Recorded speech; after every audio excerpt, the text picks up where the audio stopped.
definitely not shut up and dribble. The champ is here. I must be the greatest. The champ is here. I'm going to continue to stand with the people. The champ is here. I will not lose. I'm a bad man. I took up the world. Yes, welcome. You could have been anywhere in the world, but you're here with we. My name is EJ, and I got my man. MH. Yes, he is the DB of the show, man, and we are Black in Sports, giving a voice to the culture that won't shut up and dribble.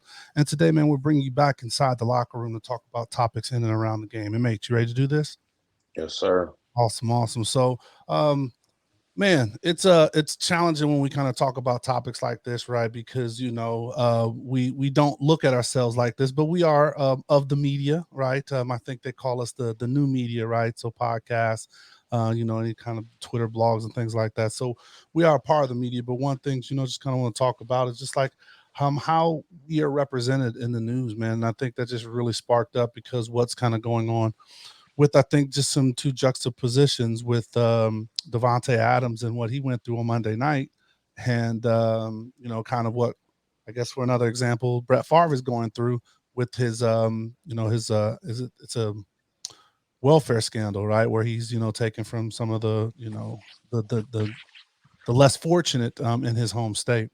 So it was just, I kind of brought that to you just as a kind of brief topic, man, just to, and I think you said it the best in our kind of like pre-show prep is just we're all watching this as this unfolds and we all have opinions, man. But just I think sometimes when we have things in life, man, it's based on the information we're provided. And once we get that information, that kind of changes our narrative or just change kind of the perspective we have on a situation and on people and possibly an organization, man. So what was your kind of original thoughts, man? We'll just start with Davante Adams because that just happened and that, that's our home team. So what was your kind of initial thoughts? No real big thoughts on it. Obviously football is an emotional game played by, competitive individuals. I'm sure if anybody watched the Monday night game, there was, it ended in a, I guess, not normal fashion. So you can understand division rival, how things can kind of get heated. And, obviously if you haven't seen, Davante was actually in the field and had I wouldn't even call it altercation, just a incident with a guy holding the camera that was going to another position. With the small experience that I've had with game day situations and how those things happen, I think everybody has a job to do. Davante's job is playing football, just like a lot of NFL players. And I'm sure the camera guys was to get shots. And sometimes those jobs interfere. Unfortunate situation happened. We know the details of how it's unfolded now. And, there's some legal things that's going on with it that I don't really know about. But, just hoping both parties are healthy and can kind of move on and past this incident. And I think that's a great overall statement of it, right? And then it just goes to, if you talk about other sports, just that cross that line between, players, player safety, players on the field, and versus what is their protection, right? You had the incident of the fan running on the field. Now, this guy wasn't a fan, right? Like you said, he was doing his job. But, they both were in kind of depending on how you look at it or how you want to break down the film or the analysis of it, they both were not paying attention. From just if you because it's been played many times, and he had his head down, the cameraman had his head down, and they cross paths. Now, you can argue about, the force and all of that stuff, but I just think it just takes it to another level of what's happening now. Like you said, the suit. But now for me, I saw that. As soon as I saw that, I was like, damn, why did it have to get caught on tape? If people didn't see it, I don't think it would be so hard in the public eye, right? I think, once you catch a little hooker on tape, right? That's the whole, now that you can see it, puts things to a different or a higher level or higher cadence of it. And then I just wonder if it's piling on, right? Like, the way the game ended in a rivalry game to where, passions and things are heating up. And, the last play was something, that didn't go the way they wanted it to. I think all of those things stacked up against him and just kind of put us in those situations. But I just don't think it's fair, for him to get kind of put through the ringer and analyze and put through a microscope about everything. Yeah, I mean, I think it's in this new day and age a little bit.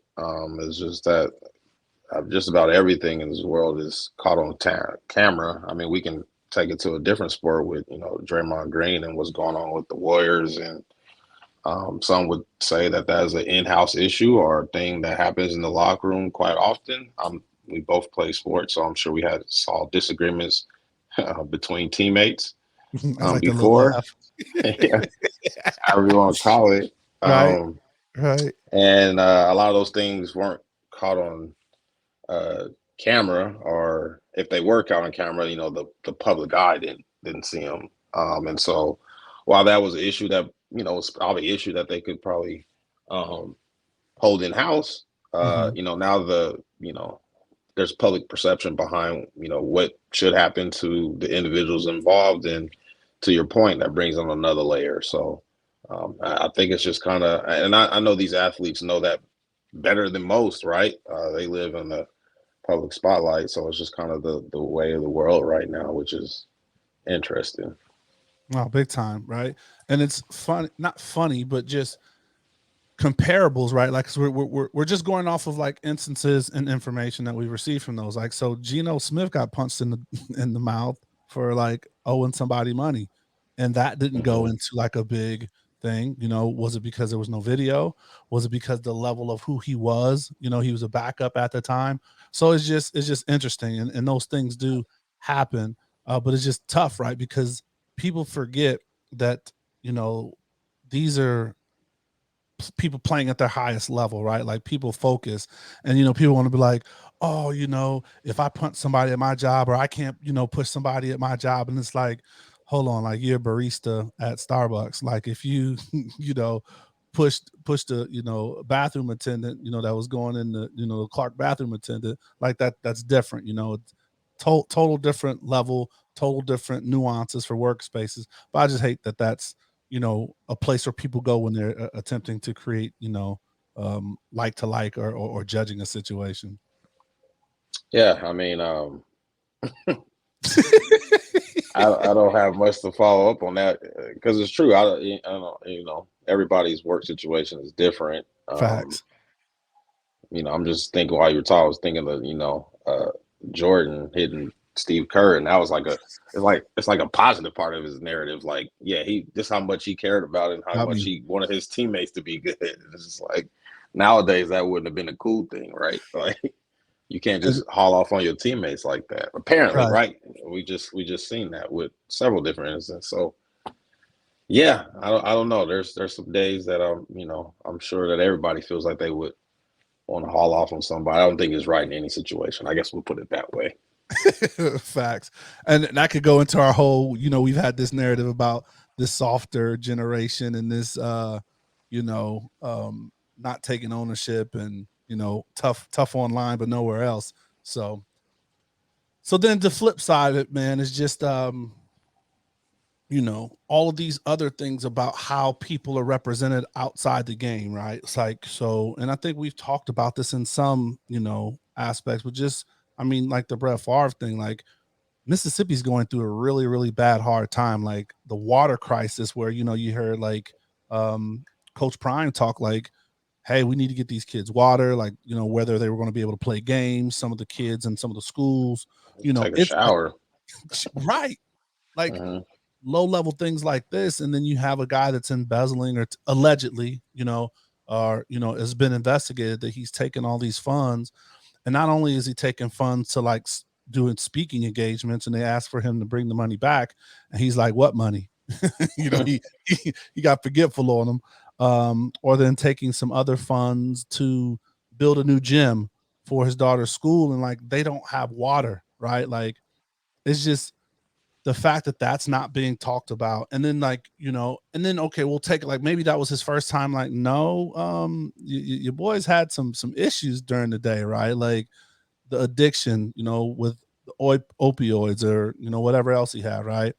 You know, we didn't bring up massage stuff. You know, he had the thing with the masseuse. Like we were all on Watson. I mean, that's a whole different thing, but like he didn't come up. Anytime, like when we're talking about the camera stuff, he brought up Draymond. Like those other things are brought up when you talk about other conversations. The Steve Kerr and the Jordan things are brought up. He was the golden boy, was not brought up during the massage and the dick pics or whatever else he had going on.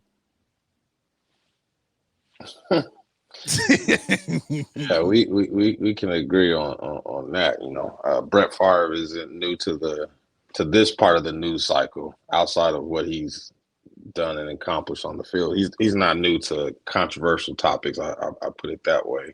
And I always wonder if it got, you know, things have different layers to it. If you involve like you know, politics and government and all those type of things, you know, is that layers to it of why some things are more in the media versus other. You know, we two black men here sitting, we just being honest. I think that plays a part into it a little bit. And you would have to think, you know, some others on the other side are young black men in America, and Brett Favre was you know, top 10%, you know, white male in this America, and you know, there are some advantages I would say that Brett Favre has had in his life, outside of his just playing ability. I would think. I don't know. Maybe not. I've never been a white male before, so I don't know. But you know, just from experience, I can draw a conclusion a little bit. So I don't know. I don't even know. You know, I've known Brett Favre has said, hey, he denied all the allegations to it. As he probably should. I don't know if he should just admit. So yeah, I got that. I got y'all. Yeah, I got that. I don't know if admitting is going to do anything good for him. So we'll see how that situation. Yeah, that might not be the move that he wants to make. So we'll see. I mean, he's still. I guess his bus will still stay in Canton, and you know, maybe we just don't hear from Brett Favre anymore. I haven't heard his show on series. I know he used to have a show on series, and I don't know if that's still going on or if it's not. I just haven't heard much advertisement for it like I was hearing before. So maybe he's not talking about, you know, Monday morning quarterback stuff anymore because of this. I don't know. He'll probably still have his Copperfit commercial though. I mean, they got some new old heads coming, bro. So there's you know, Tom Brady getting old quick. There's some new slots that they got to fill up. That they can get a new roster of them. Big Ben just retired. There's some new slots that they can fill up pretty quick to for sure, get folks out of here. I mean, we're not even we talked about Kanye last time we talked a little bit. Did we mention Kanye at all? We did. Like we went like that wasn't anything I think as far as a topic of what we were talking about, but we got Kanye. Yeah, no, it's not a topic, but I often wonder, and this is not even white black thing, it's just economics, right? There's a certain set of rules for a certain economic, you know, certain tier, certain percentage than there is for the rest of us. I mean, that goes back to the Chris Tucker, Will Smith thing that we don't have to go to, right? Like, is there a certain set of rules that apply to them or don't apply to them that apply to the rest of us? That I don't know. I do know, but I don't know. I know I can't do this things. Right. So that's the thing, right? You know, I believe that's a great point, you know. And the people that you see in those structures are largely, there's a gap in that as well, right? So a lot of these idiosyncrasies of these crimes or these, you know, processes or opinions are varied depending on what level you're at with doing certain things, right? So, but it just seems like for us in certain levels, when you are at that peak and you do something, they quickly remind you you go from the economical to the racial part though. So that's that layer, that confusing, or that layer that's I think that's tough in those situations. But it's definitely an economical thing, right? Yeah, and then you know, with that, I guess whatever side you're on, there's really no right and wrong answer. Like there's little in this society that we're like, you know what, that's not cool. Like everybody agrees that that's not cool. Like there's going to be somebody on your side that thinks, hey, you know what, Brett Favre, you know, people misuse welfare all the time. Whatever, you know, I know there's people that say that, right? Right. You know, and I would think the obvious thing is like, hey, man, you're a man of means, and you're taking from people that of lesser means in the area, particularly in the area that needs it, right? So, Absolutely. I would think that we should all be in agreement that hey, that's kind of foul, but you know, there's some that would make another argument another way. So, it's a weird time, bro. It's weird times. Yeah. And you make a great point, man. It's just like the time is just adapting, and we're going towards like everybody's making snap decisions. You know, everybody wants to be, you know, comment on it or have their you know, say on it. And I think we need to go, I hope what we do is we just kind of talk through it, not making any like brash or harsh, you know, demands or declarations on one side or the other, but just bringing up some stuff that's just kind of like, I mean, look at it like this and tell me what you think, you know? So that's what I hope that we continue to provide. And that's why I think, you know, we attempt to provide instead of just bashing everybody from, you know, that, you know, the first sight or your emotional or your kind of stance on things. Yeah, I mean, what is great about society, and you know, this is even going back to what we mentioned with, you know, what's going on with Davante, is just like there's different, I guess, angles, right? So like even that incident, there was multiple camera angles that were on Twitter, right? You know, so there's multiple perspectives to everything, which is a good thing because that's real in life. There's always perspectives and sides to the stories. But you know, I think we should be advocate of, you know, what's right is right and what's wrong is wrong. So, Absolutely. Brett, come on, brother. Man. What the black coach said, man, bring me my money. Yeah, like, gotta come on, Brett. And it's like, just because this is your community, right, that is going through this, and like, how could you take from them? Yeah, So he's from. hopefully, Yeah, he's that's where he's from, right? That's where home. he's from, man. So You know, hey, blood is thick, boy. This is bad. They always say blood is thicker than water. That's terrible.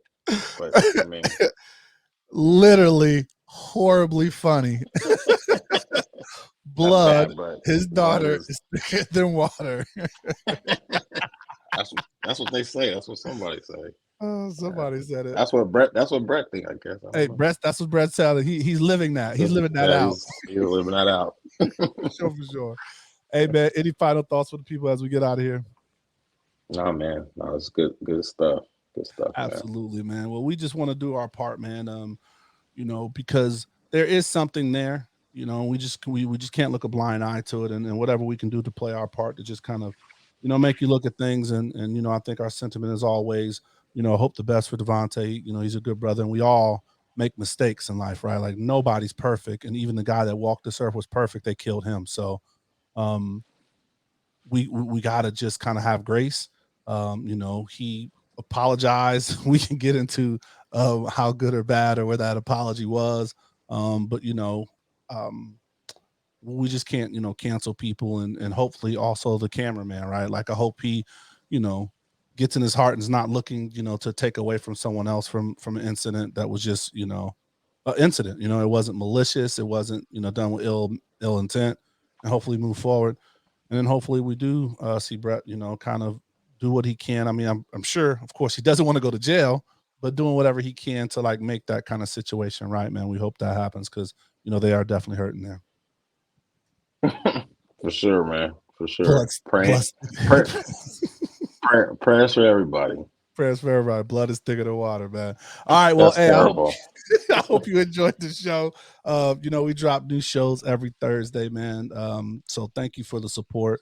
We really appreciate you and understand that visual representation matters. That's why we're here, giving you that look. So, you know, follow us on YouTube or wherever you listen to podcasts. All right. So please stay safe, practice gratitude, and know we're rooting for you. Screaming, all us blacks got is sports and entertainment until we even.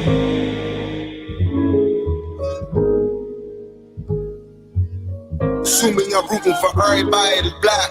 Yeah. Yeah. Sue me, I'm rooting for everybody that's black. Look. Sue me, I'm rooting for everybody that's black. Spent about 2 racks on handmade new rags. Sue me, I'm rooting for everybody that's black. That's everybody from sports to college class to rap and back.